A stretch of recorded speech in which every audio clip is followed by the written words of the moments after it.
தந்த சேனலுக்கு உங்கள் அன்போடு வரவேற்கிறேன். பரஞ்சோதி முனிவர் அருளிய திருவிளையாடல் புராணம் 59 நரி பரியாதலை பற்றி தான் பார்க்க போறோம்.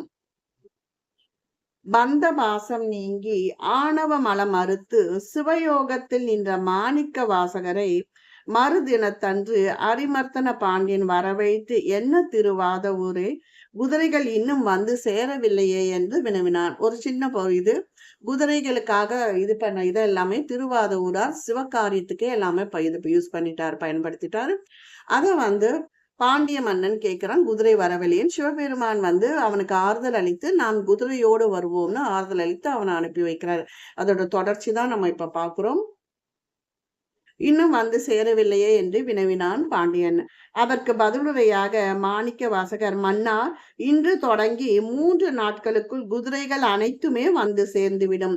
குதிரை லாயனத்தை மிக பெரிதாக அமைத்திட கூறுங்கள். அவை நீரர்ந்த பல குளங்களை தோண்ட செய்திடுவீர். வரும் குதிரையை வரவேற்க மதுரை அம்பதியை அலங்கரித்திடுவீர் என்று உரைத்தார். மாணிக்க வாசகர் உரைத்தவாறே அரிமர்த்தன பாண்டியனும் செய்து முடித்தான். 3 நாட்களும் கழிந்தன. ஆனால் குதிரைகள் தாம் வந்து சேர்ந்திட காணாம். 4ஆம் நாளும் வந்தது. பாண்டியன், இன்னும் குதிரைகள் வந்து சேரவில்லையே, திருவாதூரார் குதிரைகளை வாங்கிய முறைதான் என்னவாக இருக்கும்? எப்போது குதிரைகள் வந்து சேரும் என்று சிந்தித்தவன் கடும் கோபம் கொண்டவனாய் தன் முன்பாக நின்ற தண்டலார் அழைத்து, என்னிடம் பொன் கவர்ந்து சென்ற திருவாதூர் கல்வனை கொண்டு வந்து தண்டியுங்கள், என் பொன் முழுவதையும் அவனிடம் இருந்து திரும்ப பெற்றிடுங்கள் என்று ஆணையிட்டான். மன்னனின் கடும் கோபத்தை கண்ட தண்டாளர் பெரிதும் அஞ்சினார். உடனடியாக மாணிக்க வாசகரிடம் சென்று, நீர் பொக்கிஷத்திலிருந்து கொண்டு வந்த பொன்னை திருப்பி கொடுத்துடுவதற்கு வழிவகை என்ன, விரைந்து கூறிடுவேர் என்று சீறி வீழ்ந்தனர். தண்டாளர் வினாக்களுக்கு விடையேதும் கூறாது நின்ற மாணிக்க வாசகர் மீது பெரும் பாரமான கற்களை சுவர்த்தினர். பாரங்களை சுமந்த மாணிக்க வாசகர் சிவபெருமானின் திருவடிகளை சிந்தை செய்தவாறு இருந்தார். அவர் மீது ஏற்றப்பட்ட பாரம் முழுவதையும் இறைவன் பொறுத்தருளினார். இதனால் மாணிக்க வாசகர் துன்பம் நீங்க பெற்றவராய் இருந்தார். மாணிக்க வாசரின் நிலைதனை கண்ட தண்டால் இது மாயம் என்று எண்ணி கடும் கோபம் கொண்டு அவரது கைகளிலும் கால்களிலும் கிட்டி போட்டு நெறித்தனர். இக்கொடுமைக்கு அஞ்சிடாத மாணிக்க வாசகர் இறைவனின் திருவடிகளில் தன் சிந்தையை செலுத்தியவாறே இருந்தார். அன்றைய தினத்திரவில் மாணிக்க வாசகரை அடர்ந்து இருண்ட சிறையில் தள்ளி விலங்குகளை பூட்டி பல்வாறாக துன்புறுத்தினார். அப்போது அவ்விரவு முழுமையாக இறைவனின் திருவடிகளையே சிந்தித்தவாறு இருந்தார். விடியற் பொழுதில் சிவனடியாரின் திருப்பள்ளி எழுச்சி பாடலின் ஒளி, சங்கு முழக்கம், வேதநாதம் ஆகியவற்றை மாணிக்க வாசகர் கேட்டவாறு இருந்தார். சோமசுந்தர பெருமானின் விமானம் இருந்திடும் திசை நோக்கி தொழுதவாறு இருந்தார். எந்தாய், அனைத்துலகிலும் ஈன்றெடித்தாய், அடியவனுக்கு இறங்கிடாயோ, இன்று என்னை கைவிட்டனையோ, அரசன் தம்மை இழைத்திடுவன் கண்ணோய் பாராயோ, உன் தன்மை இதுதானோ என்று மனம் வருந்தினார் மாணிக்க வாசகனர். தன் பரம பக்தனான மாணிக்க வாசகரின் முறையீடு ஈசனாரின் திருச்செவியில் விழுந்தது. உடனே மாணிக்க வாசகரை சிறையிலிருந்து விடுவித்திட திருவுள்ளம் கொண்டு நந்தி தேவர் உள்ளிட்ட சிவகண தலைவர்கள் அழைத்தார். இறைவனின் அழைப்பிற்கு இணங்க கணத்தலைவர்கள் அனைவரும் அவர் திரு முன்பாக வந்து நின்றனர், பணிந்து நின்றனர். அப்போது இறைவன், என் பேரர்களுக்கு உரியவர்களே, ஆவணி மாதத்தின் மூல நாள் முற்பட்டு வந்து விட்டமையால் இன்றைய பொழுதில் நானே பாண்டியன் கோபம் கொள்வதற்கு முன்பாக சென்று குதிரைகளை கொடுத்துவிட வேண்டும். நீங்கள் அனைவரும் விரைந்து சென்று காட்டில் திருந்தலையும் நரிகள் அனைத்தையும் கொண்டு வந்து அவற்றை குதிரைகளாக்கி அதன் மீது ஏறி குதிரை வீரர்களாக முன்னே சென்றிடுக. நாமும் குதிரை சேவகராக எழுந்தருள்வோம் என்று கூறி அருளினார். சோமசுந்தர பெருமானின் திருவானையை ஏற்ற சிவகண தலைவர்கள் காடுகளில் அலைந்து திரிந்த நரிகள் அனைத்தையும் பிடித்து ஓரிடத்தில் கொண்டு வந்து ஒன்றாக சேர்த்தனர். பின்னர் நரிகள் அனைத்தையும் உயர் ஜாதி குதிரைகளாக்கி அவற்றின் மீது ஏறி குதிரையின் சேவர்களாக பயணித்தனர். கணநாதர்களால் குதிரை சேவர்கள் பல வகையான ஆடைகளை உடுத்தியிருந்தனர், பல வகை அணிகலன்களை அணிந்திருந்தனர், பல்வேறு ஆயுதங்களையும் தாங்கியிருந்தனர். சோமசுந்தர பெருமான் மாணிக்க வாசகன் பொருட்டல்லாது பாண்டியனின் பிறவி நோயினை நீக்கும் பொருட்டு தாமும் ஒரு குதிரை சேவகனாக எழுந்தருளினார். திருவடிகளில் வீர கடல்களையும் திரு கரத்தில் ஞான வாளினியும் ஏந்திய பெருமான் அலங்கார உடைகளையும் நவமணிகள் பதித்த ஆபரணங்களையும் அணிந்திருந்தார். அவரது நெற்றியில் திருநீறு துளங்கியது. இத்திருக்கோலம் கொண்ட பெருமான் வேத குதிரையின் மீது எழுந்தருளினார். அறம், பொருள், இன்பம், வீடு என்ற நான்கும் வேத குதிரையின் கால்களாக விளங்கின. நாணகாண்டம், கர்மகாண்டம் ஆகியவை செவிகளாகவும், பரம், அபரம் என்ற இரு நாணமும் கண்களாகவும், வீதியே முகமாகவும், விலங்கே வாளாகவும், ஆகமங்கள் புற அணிகலன்களாகவும், பிரணவம் கடிவாளமாகவும், உபனிஷத்தம் அணையாகவும், பிரம்மனின் முகங்களை அது தங்கும் லயமாகவும், குதிரையின் கார் சிலம்புகள் 18 வகையான வாத்தியங்களாகவும் விளங்கின. எவ்வளவு அற்புதமான இது பாருங்க. மாய குதிரையின் கூட்டம் மதுரையம்பதியை நோக்கி புறப்பட்டது. இறைவன் ஆரோகணித்திருந்த வேத பரிமாறிய மாய குதிரை கூட்டத்திற்கு மையத்தில் சென்றது. அஸ்வத சாத்திரங்களை உரைத்திட்ட லட்சணங்கள் கொண்ட உத்தம குண குதிரைகள் அனைத்தையும் கண்ட பெருமக்கள் பெரும் வியப்பெய்தினர். நாம் இச்சா சக்தியில் சேவகனாக திருக்கோலம் கொண்ட சிவபெருமான் அனைவரையும் மயக்கிச் சென்றார். தாவிச் செல்லும் குதிரைகள் யாவும் ஐம்புலன்களை நிகர்த்தன. அக்குதிரைகளை அடக்கியாண்ட சேவகர்கள் மனதினை ஒத்தனர். அம்மனங்களில் பொறுத்திருந்த உயிரை ஒத்திருந்தது குதிரையை நடத்திய இறை. வாத்தியங்களில் பெரும் முழக்கமும் மாய குதிரைகளின் கனை ஒலியும் சேவகர்களின் ஆரவாரமும் ஒரு சேர ஒலித்திட வேத பரி மீது இருந்த சிவனார் மதுரையம்பதிக்கு அரைக்காத தொலைவில் வந்தருளினார். குதிரைகள் வரவே அறிந்த சிலர் சிறை கூடத்திற்கு ஓடோடி சென்று அங்கு இறைவனின் திருவடிகளை தியானித்திருந்த மாணிக்க வாசகரிடம், அறநெறி வழுவா பெரியவரே, பல நிற கொண்டிருக்கும் 7 கடல்களும் ஒரு சேர வருவதை போன்றது ஒரு குதிரை கூட்டம் மதுரையை நோக்கி வந்திருக்கிறது. இந்நற்செய்தியை பாண்டிய மன்னரின் உரைத்திடுவீர் என்றன. மாணிக்க வாசகரும் இறைவனின் பேரில் எண்ணியவாறு பாண்டியனிடம் சென்று இத்தகவலை தெரிவித்தார்.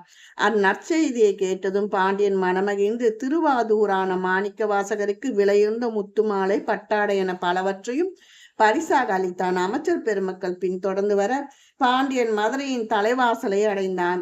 அங்கிருந்த மாடம் ஒன்றில் தங்கிய பாண்டியன் குதிரைகளின் வரவை எதிர்பார்த்து மிகுந்த ஆவலோடு காத்திருந்தான். ஆனாலும் சோமசுந்தர பெருமான் தன் திருவிளையாடலை காட்டும் விதமாக சற்று தாமதப்படுத்தினான். குதிரைகள் வந்து சேராததை கண்ட வெகுண்ட பாண்டியன் வாதவூரான் உரைத்தது பொய் என எண்ணி அவரை தண்டித்தே தீர வேணும் என்னும் குறிப்போடு தம்முடன் நின்று கொண்டிருந்த தண்டாளர்களை பார்த்தான்.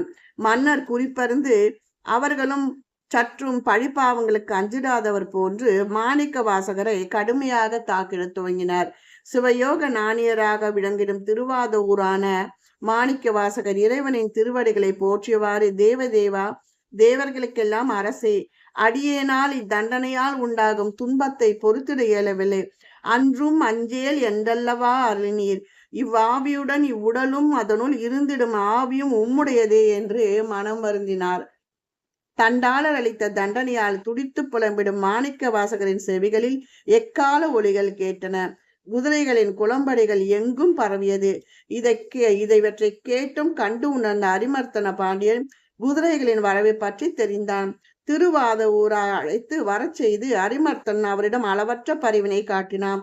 வாதவூரரே, எம் அரச காரியங்களை உம்மை போலும் மனவுந்து ஏற்று முடிப்பவர் எவர் உள்ளார் என்று மகிழ்ந்து கூறினார். அப்போது குதிரைகள் அனைத்தும் ஆஜானுபாக தோற்றத்தோடு சேவர்களோடு வந்து சேர்ந்தனர். கம்பீரமான தோற்றமும் எழிலும் கொண்ட எண்ணற்ற குதிரைகள் தன் முன்பாக நின்றதை கண்ட அரிமர்த்தன பாண்டியன் பிரமித்தான்.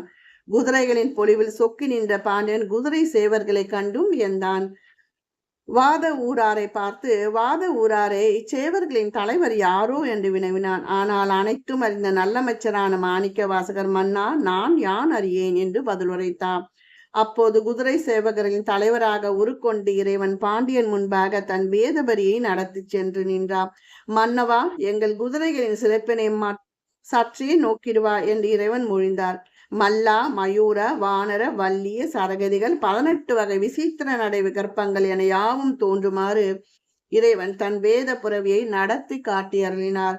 சேவகர் உருக்கொண்டு இறைவன் செய்து காட்டியதை சிவகண தலைவர்கள் தங்கள் குதிரைகளிலும் நடத்தி காட்டினார். அவற்றை கண்டு மகிழ்ந்த பாண்டியன், உங்கள் தலைவன் யார் என்று வினவ, சேவகர் வடிவில் இருந்த சிவகண தலைவர்கள் சோமசுந்தர பெருமானை காட்டி, இதோ இவரே எம் தலைவர் என்று அழைத்தனர். வேதவரி மீது அமர்ந்திருந்த சேவகர் உருவில் இருந்த இறைவனை கண்ட பாண்டியன் அவரது அருட்பார்வைக்கு இலக்கானான். சட்டென தன் அரியாசனத்தை விட்டு எழுந்த பாண்டியன் கைகளை தலைமையில் கூப்பி நின்றான். இவ்வாறு சற்று நேரம் தன்னை மறந்து நின்ற பாண்டியன் சுய நினைவு பெற்றவனாய் தன் நிலையை எண்ணி வைக்கினான். இவ்வாறு தன் நிலையை எண்ணி நாணி நின்ற பாண்டியை நோக்கி வேதவரி சேவகர், மன்னவா, உன் சொல் தவறாத வாத ஊரான் உன் பொருளை கொணர்ந்து எமக்கும் என் நாட்களுக்கும் ஏராளமாக வழங்கியுள்ளார்.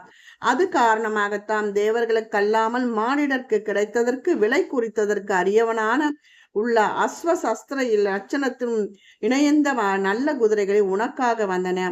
இன்றைய தினமே என்னிடமிருந்து நீ கயிறை மாற்றிக்கொண்டாயானால் இக்குதிரைகள் அனைத்தும் உனக்கு சொந்தமாகிவிடும். இதுவே முறை.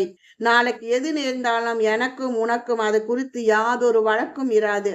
இதுவே குதிரை வணிகத்து பழக்கம் என்று கூறியறினான். அதை கேட்டு மகிழ்ந்த பாண்டியன் வேதபரி சேவகரிடம் உடன்பாடு கொண்டான். வாத ஊரான மாணிக்க வாசகரை பெரிதும் பாராட்டி மனமகிழ்ந்தான். வேதபரி சேவகனான இறைவன் பாண்டியனிடம் கயிறு மாற்றி கொடுப்பதற்கு முன்பு புறவி இலக்கணங்களை பற்றி பொதுப்படையாக உரைத்தறினான் பெருமான். ஒரிக்கரும் பரிகளும் ஒப்பற்ற வேகமோடு செல்பவை என்றும் போர்க்காலங்களை மதலையும் தாண்டி செல்லும் வலிமை பெற்றவை என்றும் பலகனி வாயிலை கடந்து செல்வன என்றும் கடும் பசி வந்தால் வைக்கோலை தின்றும் என்றும் கூறி வைத்தார். மேலும் பாடலம், கோடகம், இவுளி, வன்னி, குதிரை, பரி, கந்துகம் போன்ற துரக வகைகளை அவற்றிற்கான இலக்கணங்களையும் இயல்பு போர் புரியும் தன்மைகள், கதிகள் ஆகியவற்றை விரிவாக பாண்டியனுக்கு வேதவரி சேவகர் முழுந்தருளினார். பின் அவர் சேவகர்கள் உருக்கொண்டிருந்த சிவகண தலைவர்களை நோக்கினார். அவர் தன் பார்வையிலே குறிப்பறிந்த சிவகண தலைவர்களும் தம் தம் குதிரைகளை வேகமாக நடத்தி காட்டினார். இவற்றை கண்டு பெரிதும் வியந்த அரிமர்தன பாண்டியன் தன்னை சூழ்ந்துள்ளோரை நல்லமைச்சரான மாணிக்க வாசகரை பார்த்து பெரும் மகிழ்ச்சி கொண்டான். பின் அரிமர்த்தன பாண்டியனின் வேதவரி சேவகர்கள் குதிரைகள் நாடுகள் பற்றி விளக்கியறனார்.